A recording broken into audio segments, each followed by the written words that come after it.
Notre troisième réflexion, mes frères et sœurs, par rapport à l'actualité, à ce qui se passe à Los Angeles.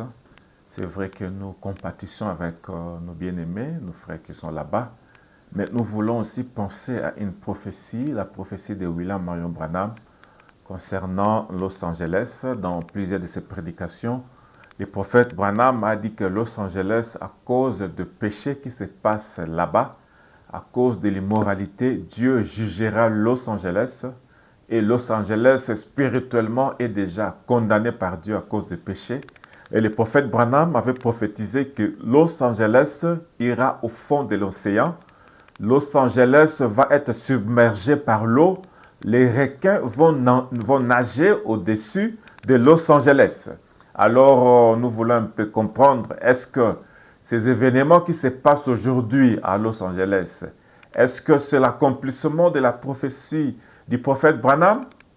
Si c'est oui, mais dans la prophétie du prophète Branham, il n'a pas parlé du feu. Il n'a pas dit que Los Angeles sera détruit par le feu. Il n'a pas dit qu'il y aura des incendies, mais la prophétie était claire. La prophétie disait que Los Angeles va aller au fond de l'océan à cause de péché.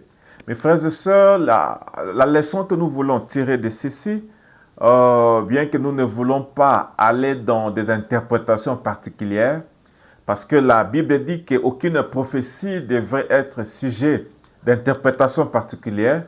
Si Dieu a dit quelque chose, lui-même Dieu va mener cette chose à son accomplissement. Ce n'est pas nous les hommes de chercher à confectionner, à forcer l'accomplissement d'une prophétie. Quant à moi, je ne dirais pas que cet incendie qui se passe, cette calamité qui s'est abattue sur Los Angeles, je ne dirais pas que c'est l'accomplissement de la prophétie de William Marion Branham, parce que Branham n'avait pas parlé du feu. Mais ça peut être d'autres formes, parce que ça peut être un signe du jugement de Dieu, parce que notre Dieu a déjà jugé la terre par le feu. Le feu peut être un signe du jugement de Dieu. Nous ne savons pas, il n'y a que le Seigneur lui-même qui connaît. Mais la grande leçon que nous pouvons tirer de toutes ces choses, c'est de savoir que la vie est courte.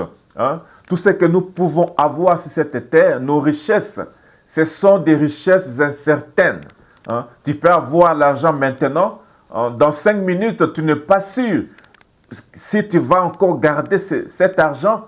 Tu peux avoir une voiture, une belle maison maintenant, mais demain, nous ne savons pas quel sera ton état. C'est la raison pour laquelle, mes frères et sœurs,